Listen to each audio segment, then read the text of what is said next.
I've basically been listening to the Heir to the Empire audiobooks. If anyone hasn't listened to those, they are fantastic. The Timothy's are the old school ones, you know the ones. Um, Let me show you if you haven't. These were written Heir to the Empire and all by series are. These were written um way back when. Where are they written? 1991, the first release.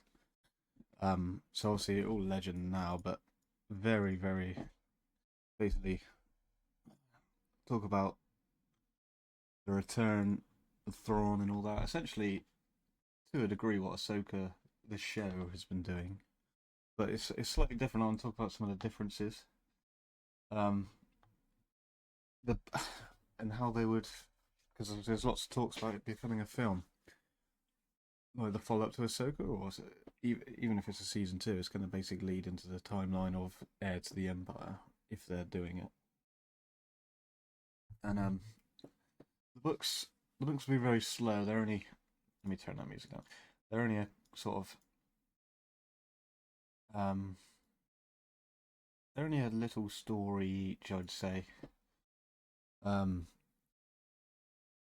and the timeline is probably not as moved on as it is in like the cinematic show where Luke's not starting a Jedi Order yet, things like that.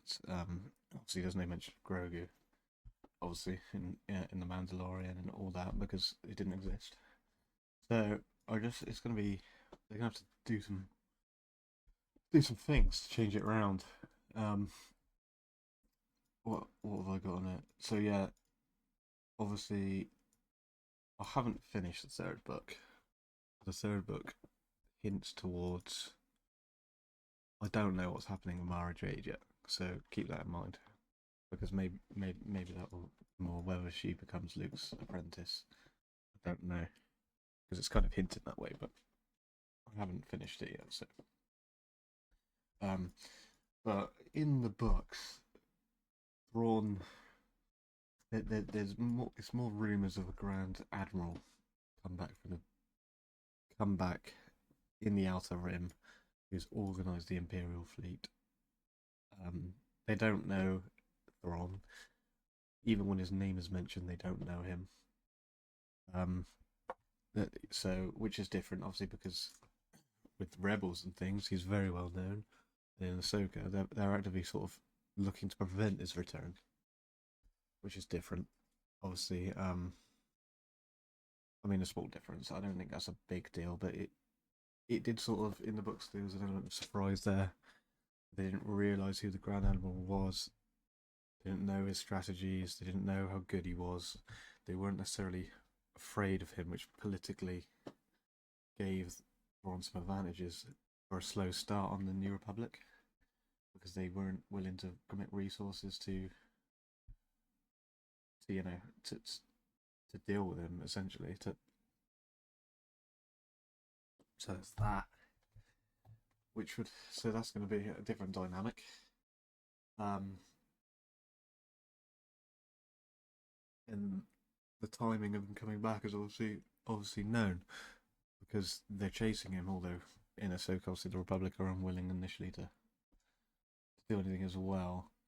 It's more so yeah that it's gonna it's gonna be interesting how they the direction they take from that.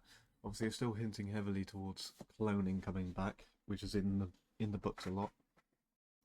Thrawn's found sort of the Emperor's secret lair essentially that has cloning things, which is different to sort of Moff Gideon, and he's not mentioned in all that. But you know, essentially, they're coming to the same point. So I'd be excited to see because I would like the Edge of the Empire books are fantastic, and I'd like that to be a thing. Thrawn's. I don't know if anyone's seen um anyone's listened to the other Thrawn trilogy. the one that follows sort of the events of the rebels loosely.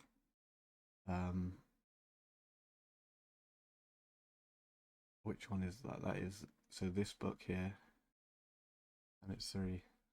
Thrawn in this, although written by the same guy, is a lot different. Obviously, these were written as Rebels was going on. And Thrawn of that is very much, you know, you find out he's the reason he joined the Empire is a lot to protect his own people, keep an eye on the Empire, things like that. In this book series, Thrawn seems kind of mad, kind of. He just wants to crush the rebellion, restore the Empire, which I find a weird motivation now after reading these books or listening to these books. I don't read. Come on, let's be honest. But because he was more interested. It seemed like he was worried about the growth of the Empire towards his people, the Chiss people in the Outer Rim. Whereas that threat's sort of been gone now with how the Empire was destroyed. I mean, the New Republic really doesn't have the resources to get as far out as the Empire did. So I don't necessarily understand Thrawn's motivation in the books. It doesn't go over that, which is something I'd like to know, because yeah, it's also some. So it's also, yeah. Sorry, rambling, but that would be an interesting point to explore on, because he just seems like a mad tactical genius in the originals. I don't know where they were going with that. Yeah, so if anyone's got any thoughts, put them in the comments below.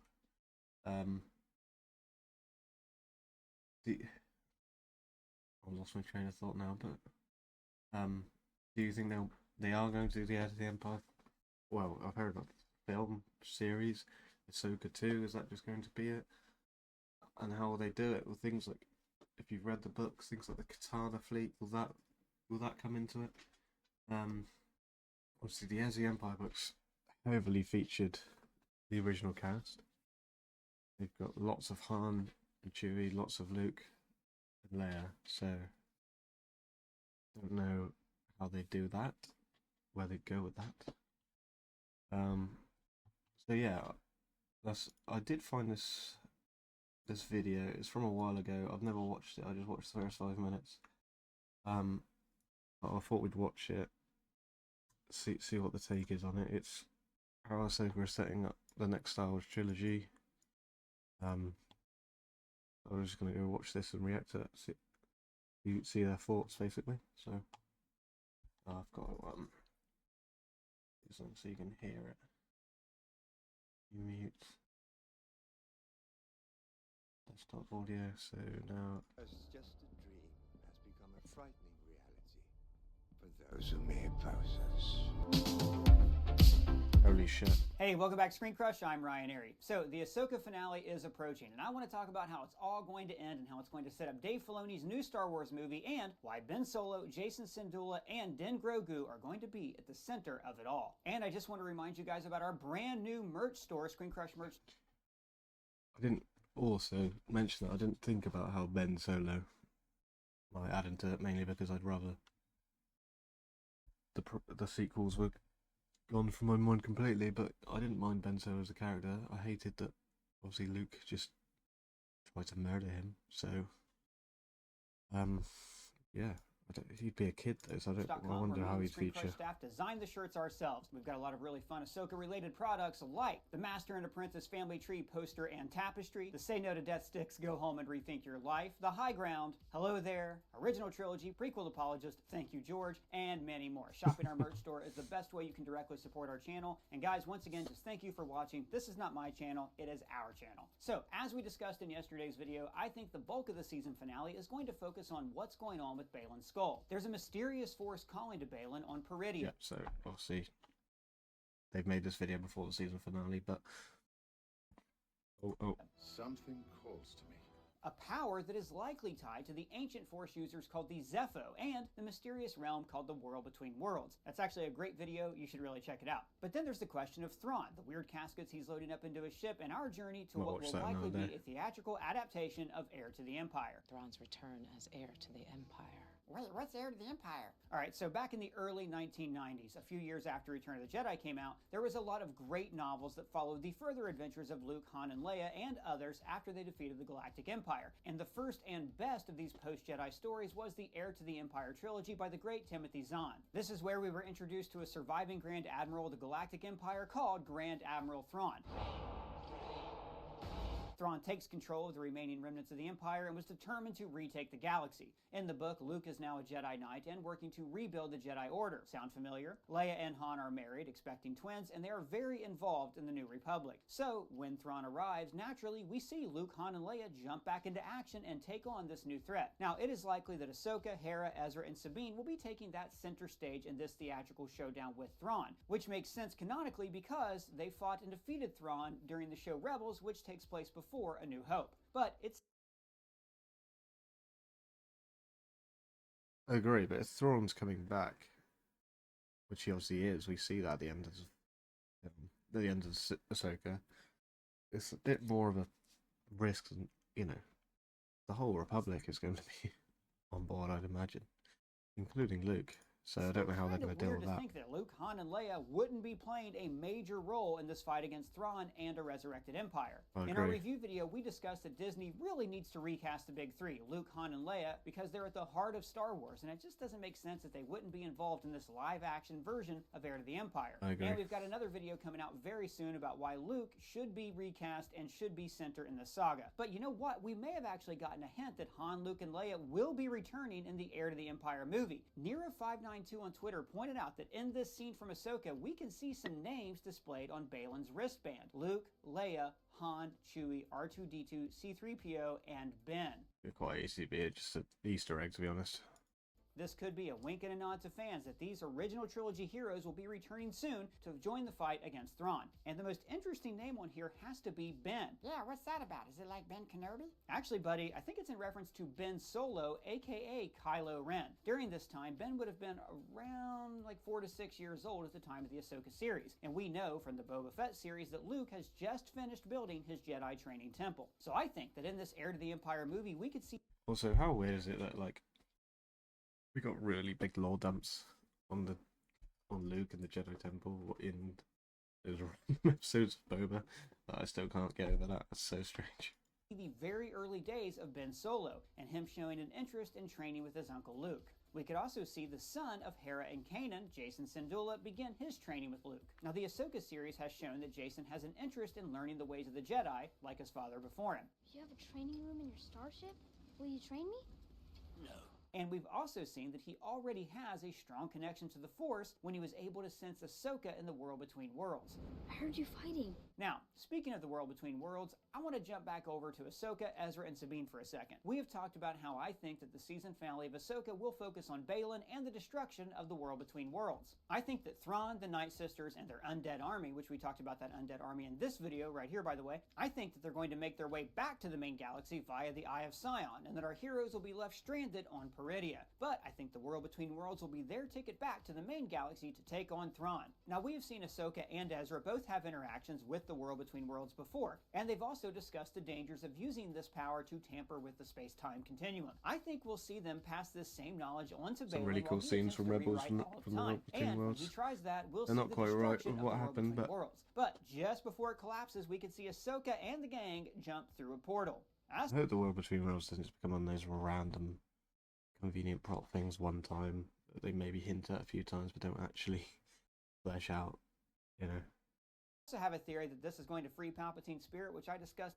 Also, they could use the World Between Worlds a lot to, bring back characters, cameos, but I really don't want it to end up like the Marvel universe, something stupid where nothing means anything because time travel, so they're gonna have to use it, carefully.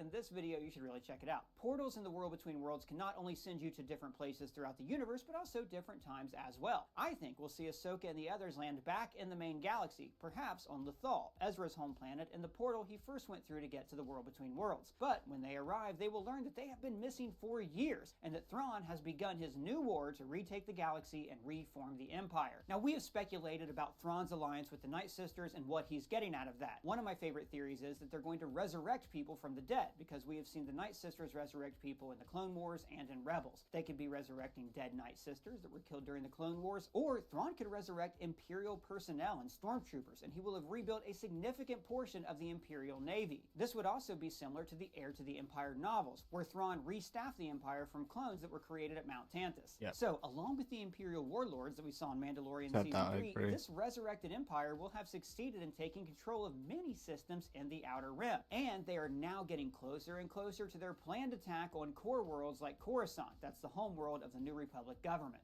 Now, speaking of The Mandalorian, I think that we could see Thrawn's taking of the Outer Rim worlds take place during Mandalorian Season 4, further laying the groundwork for the Heir to the Empire movie. It's been Interesting. said that we will get the 4th season of Mandalorian before this big culmination film. So, I think that while Ahsoka, Ezra, and Sabine are missing, we'll see Hera and Carson Teva recruit Din Djarin, Bo-Katan, and the newly formed Warriors of Mandalore to take on Grand Admiral Thrawn. Now, keep in mind, though, that the Be planet cool. of Mandalore is in the Outer Rim. So, while Mandalore may have an understandable I contempt for the didn't New know Republic, that.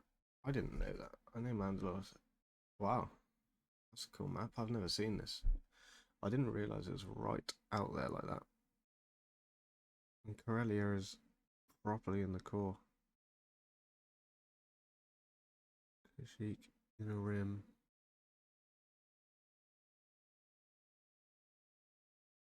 Ancient region. So what's this region? Mandalore is If that's the Outer Rim, and that's just the unknown regions. It's wrong, isn't it? Because that would mean that all these are in the unknown regions. These are very much known. I know that Outer Rim, but yeah. is in the Outer Rim. Interesting. So while Mandalore may have an understandable contempt for the New Republic, it would be in their best interest to work with them to stop Thrawn's invasion. Also, there's no lost love between Mandalore and the Empire, I can tell you that. One of the New Republic's biggest weaknesses is their lack of a military, so the Mandalorians could serve as that much-needed fighting force to save the New Republic. This is the way. I think we'll also see Boba Fett, who is also in the Outer Rim world of Tatooine, pull together bounty hunters and crime lords to join the Mandalorians and the New Republic in their fight to save the galaxy. Remember, this movie is supposed to culminate all of these shows: The Mandalorian, Boba Fett, Ahsoka, and maybe even Skeleton Crew. Now, the Star Wars fan base is all over the place right now. You've got fans who love the Disney era, you've got fans that hate it, and there are more nuanced fans who are mixed on things like the sequel trilogy and spin-off movies and shows like Ahsoka and Solo. And you've got die-hard fans who know this guy's name and what kind of ship this Cool map. So, Mandalore coloured, which is bad for me because I am colourblind to fuck. Mid Rim. Okay, yeah, so this map's makes a bit more sense here. Mid Rim, Outer Rim. Yeah, the unknown regions are obviously unknown, so yeah, that makes more sense. So it's weird how a lot of these really core worlds are unknown to it, like, and not been explored. You know, you got Coruscant, obviously Corellia with the Han movie, and then in Ahsoka, Chandler's obviously where Mon Mothma's from. Aldron's obviously base. But a lot of Jackie.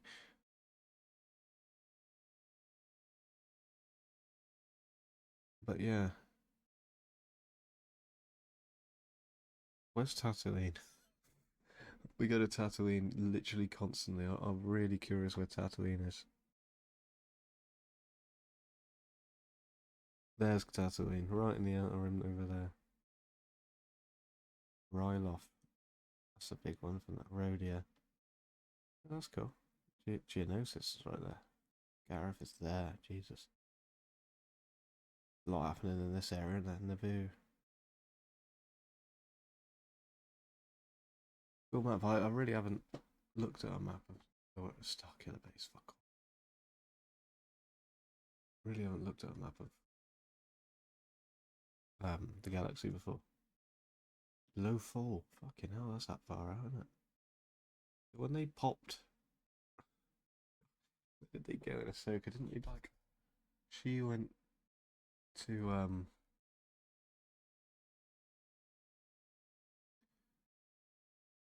She went to Corellia. See you there. They in the books they do a lot of talk about how long it'll take, even in hyperspace, to get to places. And Thrawn uses it as an advantage to, in his Star Destroyer, to get further. They were on low fall, and then they discovered the droiders in Corellia. So they just popped to Corellia when Sabine was injured, and then Sabine said that she's ready, and they just popped. Ahsoka just popped back. That's really crazy.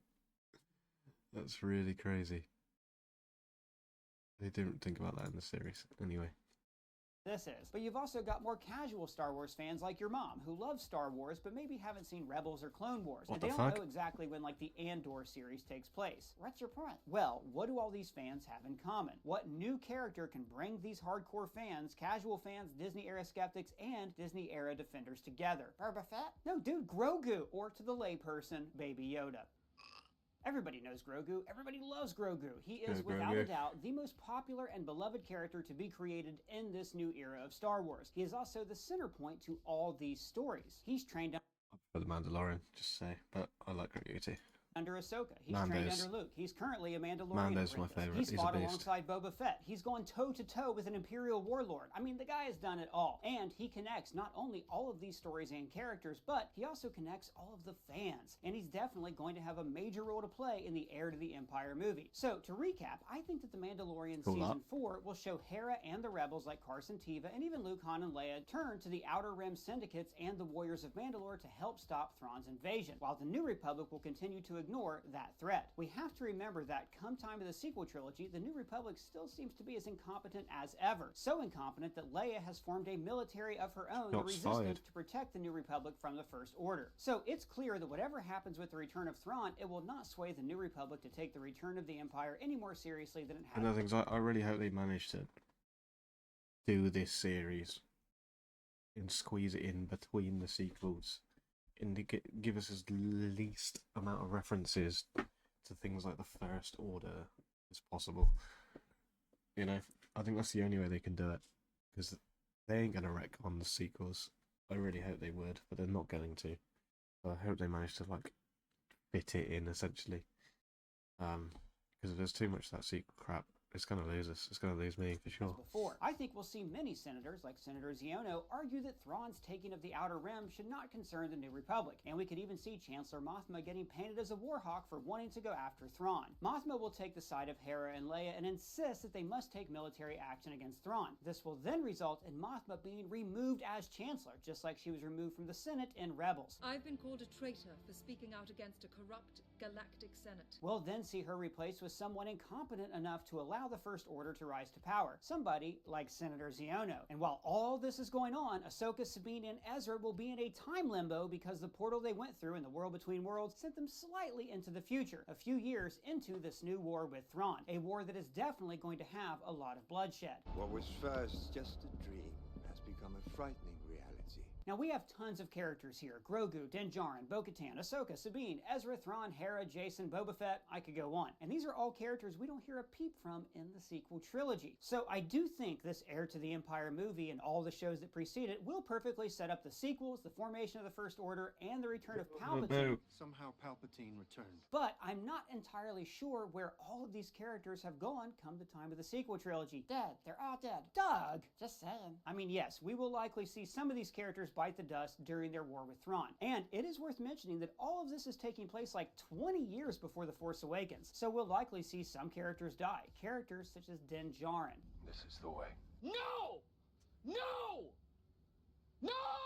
I think after 4 seasons of The Mandalorian and this culmination movie that Din's story is going to come to a natural end. And I think the same could be true for characters like Boba Fett and Bo-Katan. These characters are warriors, so it would be fitting if they died in battle fighting for a good cause. Sabine comes from that same Mandalorian background, so maybe we'll see her die as well, but I doubt it. It'd be pretty dark if we saw all I would like Bo to stay alive because I don't know about Grogu ruling Mandalore or something like that. Like, you know, a character like Bo to be in the background ruling that they call upon when they need help.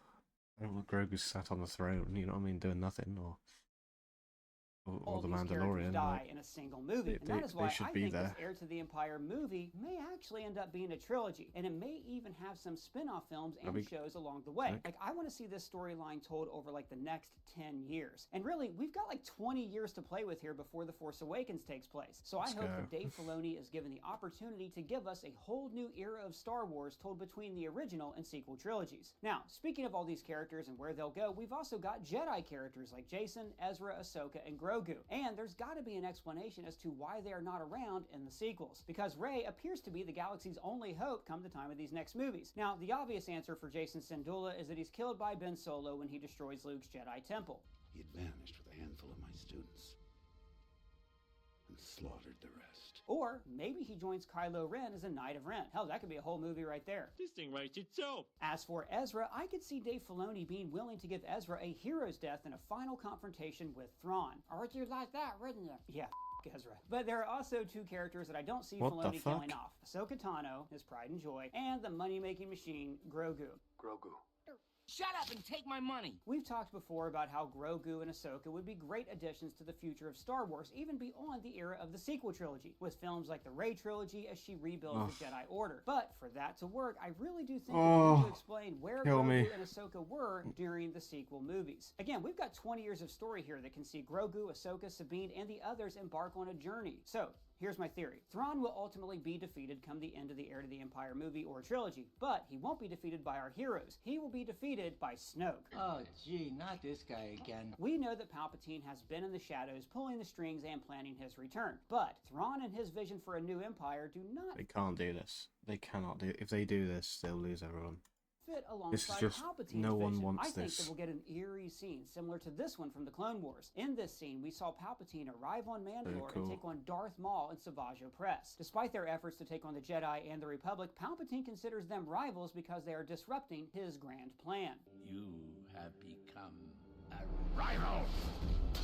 So, in the Heir to the Empire, I think we will see our heroes succeed in holding back Thrawn and his army from taking the galaxy, but Thrawn will escape to the Outer Rim. There we'll see Thrawn contemplating his next move. We then see Thrawn's guards begin to levitate in the air, and their heads begin to spin. Then they drop dead to the floor. The doors are then busted open, and a tall robed figure enters the room. This guy's Now, predicting after a the brief actual exchange, scene. It's going to become clear to Thrawn that while this being may not look like his old emperor, nevertheless, it's him. Some pleasantries will be exchanged between the two men. Thrawn will compliment Palpatine's mastery of the Force and his ability to cheat death, and Palpatine will compliment Thrawn's return from the great unknown. The mood will then shift, and Palpatine will reveal that Thrawn's failure as admiral during the Galactic Civil War cost the Empire greatly, and that Thrawn can't be trusted to finish the job. As Thrawn starts to argue back, his speech will be quickly interrupted by his own choking.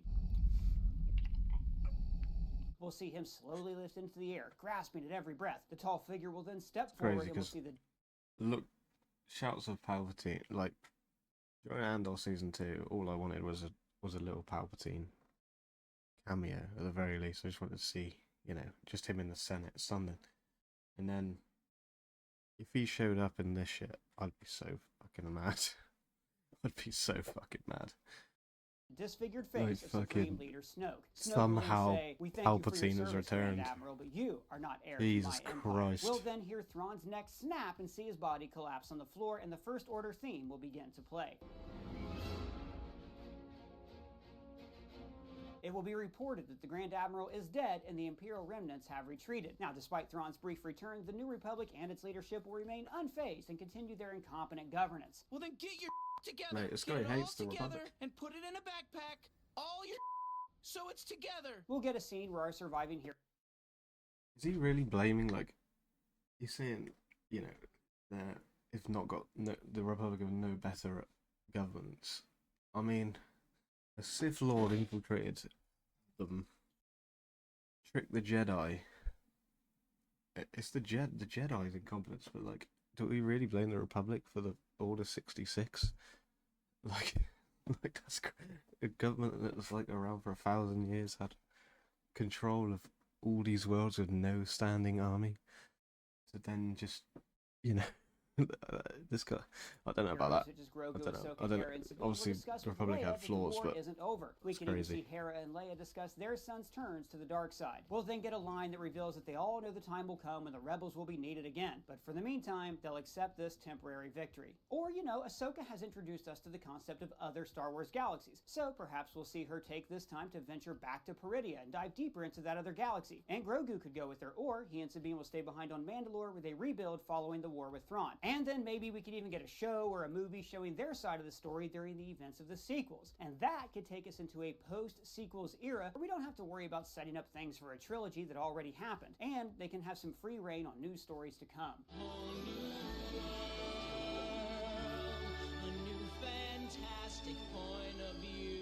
Well, guys, that's just what I think about the finale of Ahsoka and what's coming next. Alright, good video. I mean, I agree with some parts of it. I don't agree with all parts of it. I hope, I don't know if I don't agree or I just hope it doesn't come to that where it follows directly into the sequels, but you know, I see what he's saying at some points. Yeah. Anyway.